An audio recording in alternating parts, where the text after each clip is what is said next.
ಇತ್ತೀಚಿನ ದಿನಗಳಲ್ಲಿ ಏನೋ ಒಂಥರ ಆತಂಕ, ಯಾಕೋ ಏನೋ ಕೆಟ್ಟದಾಗಿ ಬಿಡತ್ತೇನೋ ಅನ್ನುವಂಥ ಭಯ, ಅಥವಾ ನಾನೆಲ್ಲದನ್ನು ಕಳ್ಕೊಂಡು ಬಿಡ್ತೇನೋ ಅನ್ನುವಂಥ ಯೋಚನೆ, ಬೇಡ ಅಂದರೂ ಪದೇ ಪದೇ ಪದೇ ನನಗೆ ತೊಂದರೆಯನ್ನು ಕೊಡ್ತಾ ಇದೆ ಅಂತ ನಿಮಗೂ ಏನಾದರೂ ಅನ್ನಿಸ್ತಾ ಇದೆಯಾ? ನಿಮ್ಮ ಜೀವನದಲ್ಲಿ ನೀವು ಕಳೆದ ಒಂದು 5, 6, 10 ವರ್ಷಗಳ ಹಿಂದೆ ಇದ್ದಂತಹ ಆತ್ಮವಿಶ್ವಾಸ, ಧೈರ್ಯ ಅಥವಾ ತೊಂದರೆಗಳನ್ನು ಎದುರಿಸುವಾಗ ಇರುವಂತಹ ಸಹನೆ ಇತ್ತೀಚಿನ ದಿನಗಳಲ್ಲಿ ಕಡಿಮೆ ಆಗ್ತಾ ಇದೆ ಅಂತ ನಿಮಗೇನಾದರೂ ಅನ್ನಿಸ್ತಾ ಇದೆಯಾ? ಅಥವಾ ಯಾವಾಗಲಾದರೂ ನಿಮಗೆ ನನಗೇನಾದರೂ ಆಂಗ್ಸೈಟಿ ಆಗಿರಬಹುದಾ, ಅಥವಾ ನನಗೇನಾದರೂ ನಾನು ಡಿಪ್ರೆಷನ್ ಹತ್ತ ಹೋಗ್ತಾ ಇದ್ದೀನಿ ಅಂತ ಭಯ ಅನ್ನಿಸ್ತಾ ಇದೆಯಾ?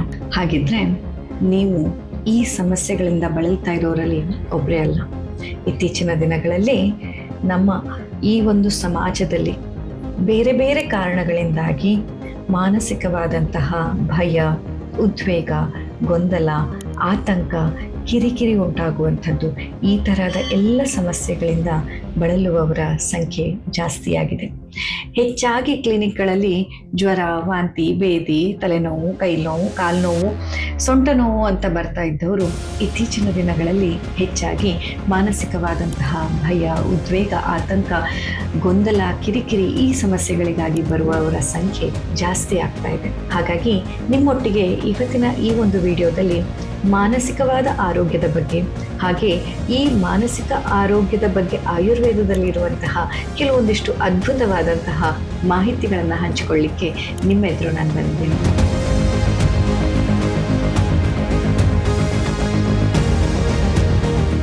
ನಮಸ್ಕಾರ, ನಾನು ಡಾಕ್ಟರ್ ಸೌಮ್ಯಶ್ರೀ ಶರ್ಮಾ, ಸಸ್ಯ ಸಂಜೀವಿನಿ ಪಂಚಕರ್ಮ ಆಸ್ಪತ್ರೆ, ಅಶೋಕವನ, ಗೋಕರ್ಣ. ಕೆಲ ದಿನಗಳ ಹಿಂದೆ, ದಿನ ಅಲ್ಲ ಬಹುಶಃ ಕೆಲ ತಿಂಗಳುಗಳ ಹಿಂದೆ, ಕಳೆದ ವರ್ಷದಲ್ಲಿ 2025ನೇ ಇಸ್ವಿಯಲ್ಲಿ ನನಗೀಗಲೂ ನೆನಪಿದೆ, ಒಬ್ಬ ಮಹಿಳೆಯನ್ನ ಆಕೆಯ ಕುಟುಂಬಸ್ಥರು, ಮುದ್ದಾದ ಹೆಣ್ಣು ಮಕ್ಕಳು ಹಾಗೂ ಮನೆಯವರು ಕರ್ಕೊಂಡು ನನ್ನ ಹತ್ರ ಬಂದಿದ್ರು. OCDಗಾಗಿ, ಒಬ್ಸೆಸಿವ್ ಕಂಪಲ್ಸಿವ್ ಡಿಸಾರ್ಡರ್ ಆಗಿದೆ. ಬರೀ ಕ್ಲೀನ್ ಮಾಡೋದು, ತುಂಬ ಆ ನೀರಲ್ಲೇ ಇರೋದು, ತೊಳೆದದನ್ನೇ ತೊಳಿತಾ ಇರೋದು, ಈ ಥರದ ಸಮಸ್ಯೆಯಿಂದ ಕೈ ಚರ್ಮಗಳು, ಕಾಲು, ಪಾದ ಎಲ್ಲ ಒಂಥರ ಕಿತ್ತು ಬರಲಿಕ್ಕೆ ಸ್ಟಾರ್ಟ್ ಆಗಿಬಿಟ್ಟಿತ್ತು. ನಿಜವಾಗಿ ಸ್ವಚ್ಛತೆಗೋಸ್ಕರ ಸ್ವಚ್ಛ ಮಾಡ್ತಾ ಆಕೆಯ ಕೈಕಾಲ್ಗಳನ್ನ ನೋಡಿದ್ರೆ ಬಹುಶಃ ಯಾರಿಗೂ ಆಕೆ ಮಾಡಿದ ಆಹಾರ ತಿನ್ಬೇಕು ಅಂತ ಅನ್ನಿಸ್ತಿರ್ಲಿಲ್ಲ, ಆಕೆಯನ್ನ ಮುಟ್ಟಿಸ್ಕೋಬೇಕು, ಆಕೆ ಪಕ್ಕದಲ್ಲಿ ನಾವು ಕುತ್ಕೋಬೇಕು ಅಂತ ಅನ್ನಿಸ್ತಿರ್ಲಿಲ್ಲ. ಈ ರೀತಿಯಾದಂತಹ ಸಮಸ್ಯೆಗಳನ್ನ ಆಕೆ ಅನುಭವಿಸ್ತಾ ಇದ್ಲು. ಇಂತಹ ಹಂತದಲ್ಲಿ ನನ್ನನ್ನ ಅವರು ಸಂಪರ್ಕ ಮಾಡಿದ್ರು. ಇಲ್ಲಿ ಚಿಕಿತ್ಸೆಗಾಗಿ ಅವರು ಇಲ್ಲಿ ಕನ್ಸಲ್ಟೇಷನಿಗಾಗಿ ಬಂದ್ರು. ನಾಡಿ ಪರೀಕ್ಷೆಯನ್ನ ಮಾಡಿದಾಗ ನಂಗೆ ಗೊತ್ತಾಯ್ತು, ಅವರಲ್ಲಿ ರಸಧಾತುವಿನ ಕ್ಷೀಣತೆ ಹೆಚ್ಚಾಗಿ ಕಾಣಿಸ್ತಾ ಇದೆ ಅಂತ. ಆಯುರ್ವೇದದಲ್ಲಿ ಮಾನಸಿಕವಾದಂತಹ ಭಯ, ಉದ್ವೇಗ, ಆತಂಕ, ಗೊಂದಲ ಅಷ್ಟೇ ಅಲ್ಲದೆ ಎಷ್ಟೊಂದು ರೀತಿಯ ಮನೋವಿಕಾರಗಳ ಬಗ್ಗೆ ತುಂಬಾ ಸುದೀರ್ಘವಾದಂತಹ ಉಲ್ಲೇಖಗಳು, ತುಂಬಾ ವಿಧವಾದಂತಹ ಮಾನಸಿಕ ವ್ಯಾಧಿ ಹಾಗೂ ಅದರ ಚಿಕಿತ್ಸೆಗಳ ಬಗ್ಗೆ ಉಲ್ಲೇಖ ಸಿಗತ್ತೆ. ಹಾಗೆ ಆಕೆಯನ್ನ ನಾನು ಮಾತಾಡಿಸಿದಾಗ ಆಕೆ ಕೂಡ ಅದನ್ನೇ ಹೇಳಿದ್ರು, ಮೇಡಮ್ ನನಗೆ ಗೊತ್ತು ನಾನು ಇದನ್ನೆಲ್ಲ ಮಾಡಬಾರ್ದು ಅಂತ, ಆದ್ರೆ ನನಗೆ ಕಂಟ್ರೋಲ್ ಆಗ್ತಾ ಇಲ್ಲ. ಎಷ್ಟೊಂದು ಸತಿ ಕೆಲವೊಂದು ಫ್ಯಾಮಿಲಿಯಲ್ಲಿ ಕರ್ಕೊಂಡು ಬರ್ತಾರೆ, ಗಂಡ ತುಂಬಾ ಸಿಟ್ಟು ಮಾಡ್ತಾರೆ ಅಂತ, ಆದ್ರೆ ಆ ಸಿಟ್ಟನ್ನ ಕಂಟ್ರೋಲ್ ಮಾಡಕ್ಕೆ ಅಥವಾ ಚಿಕಿತ್ಸೆಗೆ ಅಂತ ಇಲ್ಲಿ ಕರ್ಕೊಂಡು ಬಂದಾಗ ನಾವು ರೋಗಿಯ ಬಳಿ ಮಾತಾಡಿದಾಗ ರೋಗಿ ಕೂಡ ಅದನ್ನೇ ಹೇಳ್ತಾರೆ, ನನಗೆ ಗೊತ್ತು ನಾನು ಇಷ್ಟು ಕೋಪ ಮಾಡಬಾರ್ದು ಅಂತ, ನನಗೆ ಗೊತ್ತು ನನ್ನ ಕೋಪದಿಂದ ಎಲ್ಲರಿಗೆ ತೊಂದರೆ ಆಗ್ತಿದೆ ಅಂತ, ಆದ್ರೆ ನನಗೆ ಇದನ್ನ ಬಿಡ್ಲಿಕ್ಕೆ ಆಗ್ತಾ ಇಲ್ಲ. ಅಂದ್ರೆ ಒಂದು ವಿಷಯ ನಮಗೆ ತೊಂದರೆ ಉಂಟು ಮಾಡ್ತಿದೆ ಅಂತ ಅರ್ಥ ಆದ್ಮೇಲೆ ಕೂಡ ಅದನ್ನ ನಾವು ದೂರ ಮಾಡ್ಲಿಕ್ಕೆ ಆಗದೆ ಇರುವಂಥದ್ದು, ಇದು ಕೂಡ ಒಂಥರ ವ್ಯಸನ ಇದ್ದಂತೆ. ಈಗ ಎಷ್ಟೊಂದು ಮಹಿಳೆಯರು ಹೇಳೋದಿದೆ, ಕನ್ಸಲ್ಟೇಷನ್ಗೆ ಬಂದಾಗ ಏನಾದ್ರೂ ಹೇಳಿದ ತಕ್ಷಣ ಅಳ್ಳಿಕ್ಕೆ ಸ್ಟಾರ್ಟ್ ಮಾಡುವಾಗ, ಅಂಡ್ ಮನೆಯವರು ಅವರ ಜೊತೆ ಬಂದವ್ರು, ಇದೇ ನೋಡಿ ಮೇಡಮ್, ಹೀಗೆ ಮನೆಯಲ್ಲಿ ಏನು ಹೇಳಲಿಕ್ಕಿಲ್ಲ, ಒಂದು ಮಾತು ಹೇಳ್ಬಿಟ್ರೆ ಅವರು ಅಳ್ಲಿಕ್ಕೆ ಸ್ಟಾರ್ಟ್ ಮಾಡ್ತಾರೆ. ನಮ್ಗಂತೂ ಸಾಕಾಗಿ ಹೋಗಿದೆ, ಬರೀ ಇವಳನ್ನ ಆಸ್ಪತ್ರೆ ಕರ್ಕೊಂಡು ಹೋಗೋದು, ಟ್ರೀಟ್ಮೆಂಟ್ ಕೊಡ್ಸೋದು, ನಾವೇನಾದ್ರೂ ಹೇಳಕ್ಕೆ ಸ್ಟಾರ್ಟ್ ಮಾಡಿದ್ರೆ ಇವಳು ಅಳ್ಲಿಕ್ಕೆ ಸ್ಟಾರ್ಟ್ ಮಾಡ್ತಾಳೆ, ನಮ್ಗೆ ಸಾಕಾಗಿದೆ ಇನ್ನುವಂತಹ ಮಾತನ್ನ ಎಷ್ಟೊಂದು ಕುಟುಂಬಸ್ಥರು ಹೇಳಿದನ ನಾನಿಲ್ಲಿ ಕುಳಿತು ಕೇಳಿದ್ದೀನಿ. ಆಗೆಲ್ಲ ನನ್ಗನ್ಸೋದು, ಅವ್ರಿಗೆ ಕೇಳಿದಾಗ ಯಾಕೆ ಹೀಗಾಗ್ತಿದೆ, ನಿಮ್ಗೇನ್ ಅನ್ನಿಸ್ತಾ ಇದೆ ನಿಮ್ಮ ಬಗ್ಗೆ ಅನ್ನೋ ಮಾತನ್ನ ಕೇಳಿದಾಗ ಅವರು ಹೇಳ್ಕೊಳ್ಳೋದು ಅಷ್ಟೇ, ಇಲ್ಲ ಮ್ಯಾಮ್, ಪ್ರತಿ ಸತಿ ನಾನು ಅನ್ಕೋತೀನಿ ನಾನಿನ್ನು ಅಳ್ಬಾರ್ದು, ಧೈರ್ಯವಾಗಿರ್ಬೇಕು, ಏನೇ ಆಗ್ಲಿ ಯಾರೇನ್ ಹೇಳಿದ್ರು ನಾನು ಅಳ್ಬಾರ್ದು, ಆಮೇಲೆ ಇವ್ರು ನನ್ನನ್ನು ಅಳುಮುಂಜಿ ಅಂತಾರೆ, ಅಥವಾ ನಾನು ಎಲ್ಲದಕ್ಕೂ ಅಳ್ತೀನಿ ಅಂತಾನೆ ಇವ್ರು ನನ್ನನ್ನು ಹೀಯಾಳಿಸ್ತಾರೆ, ನಾನು ಅಳ್ಬಾರ್ದು ಅಂತ ಅನ್ಕೋತೀನಿ, ಆದ್ರೆ ನನ್ನ ಹತ್ರ ಆಗ್ತಾ ಇಲ್ಲ ಅಂತ. ಸೊ ವೀಕ್ಷಕರೇ, ಇಲ್ಲಿ ನೀವು ಗಮನಿಸಬೇಕಾದಂತಹ ವಿಷಯ, ಮಾನಸಿಕ ವ್ಯಾಧಿ ಅಂದ ತಕ್ಷಣ ಹುಚ್ಚು ಮಾತ್ರ ಅಲ್ಲ, ಅಥವಾ ಎಲ್ಲಾ ಮಾನಸಿಕ ವ್ಯಾಧಿಗಳು ಕೂಡ ಹುಚ್ಚು ಆಗಿರೋದಿಲ್ಲ.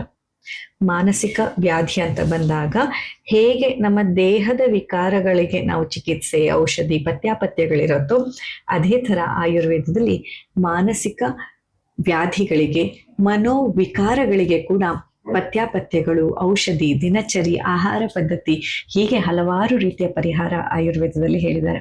ಹಾಗೆ ನಿಮ್ಗಾಗ ಹೇಳಿದ್ನಲ್ಲ, ನಾನು ಒಂದು OCD ಮಹಿಳೆಯನ್ನ ಕರ್ಕೊಂಡು ಬಂದಿದ್ರು ಅಂತ, ಆಕೆ ಚಿಕಿತ್ಸೆಯನ್ನ ಕೊಟ್ಟು ಔಷಧಿಗಳನ್ನ ಮತ್ತು ನಮ್ಮ ಆಯುರ್ವೇದ ತತ್ವಗಳಲ್ಲಿ ಏನೇನ್ ಹೇಳಿದ್ದಾರೆ ಅದನ್ನೇ ಯಥಾವತ್ತಾಗಿ ಪಾಲನೆ ಮಾಡಿ ಅವರನ್ನ ನಾವು ಚಿಕಿತ್ಸೆ ಮಾಡಿದಾಗ ಇವತ್ತಿಗೆ ಆ ಮಹಿಳೆ ಸಂಪೂರ್ಣವಾಗಿ ಆರೋಗ್ಯಯುತವಾಗಿದ್ದಾರೆ.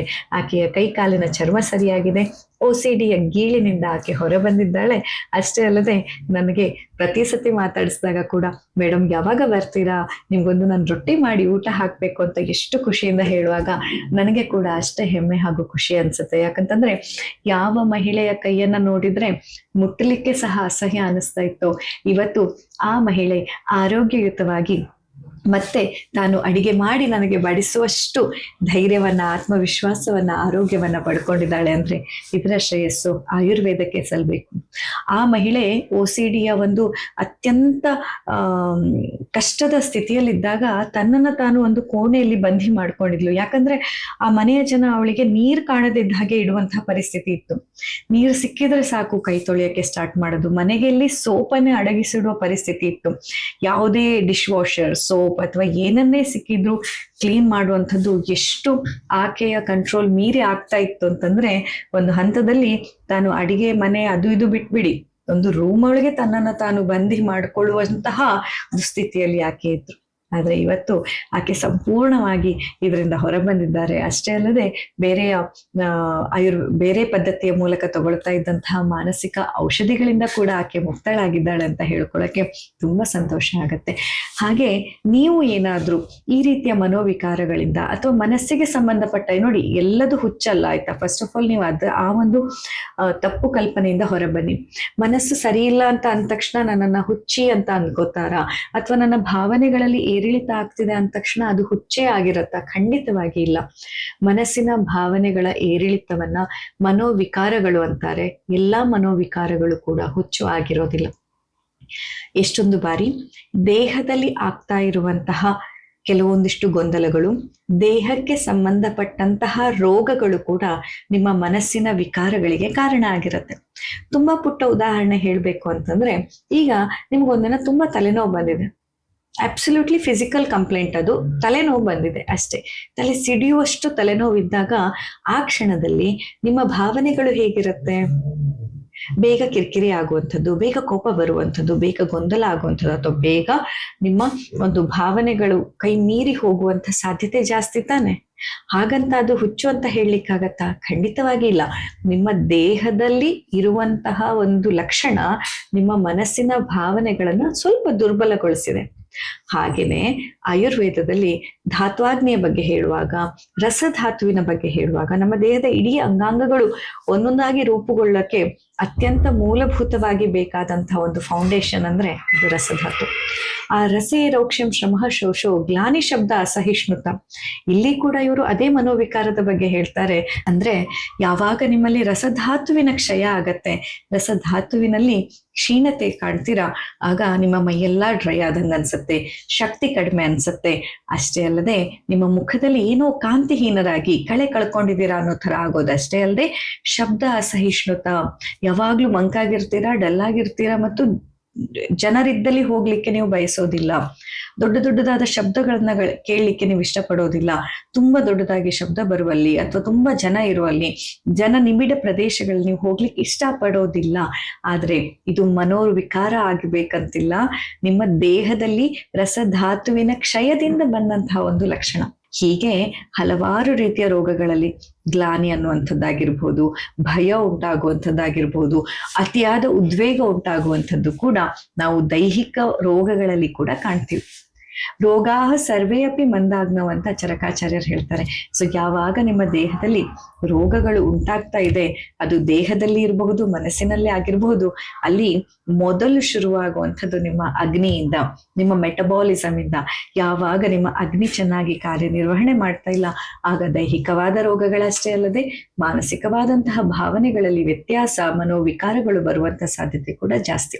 ಹಾಗಿದ್ರೆ ಆಯುರ್ವೇದದಲ್ಲಿ ಇದರ ಬಗ್ಗೆ ಏನ್ ಮಾಡ್ಬೋದು? ತುಂಬಾ ಮುಖ್ಯವಾದಂತಹ ಕೆಲವೊಂದಿಷ್ಟು ಇಂಗ್ರೀಡಿಯೆಂಟ್ಸ್ ನಿಮ್ಗೆ ಸಹಾಯ ಆಗುವಂಥದ್ದಂದ್ರೆ ಬ್ರಾಹ್ಮಿ, ಒಂದೆಲಗ ಅಂತ ನೀವೇನ್ ಹೇಳ್ತೀರಾ, ಅದು ಮಂಡೂಕ ಪರ್ಣಿ. ಬ್ರಾಹ್ಮಿ ಅಂದ್ರೆ ಬಾಕೋಪಾ ಮೊನೆರಿ ಅನ್ನುವಂತಹ ಒಂದು ಬೊಟಾನಿಕಲ್ ನೇಮ್. ಜಲಬ್ರಾಹ್ಮಿ ಅಂತ ಕೂಡ ಕನ್ನಡದ ಆಡುಭಾಷೆಯಲ್ಲಿ ಹೇಳ್ತಾರೆ.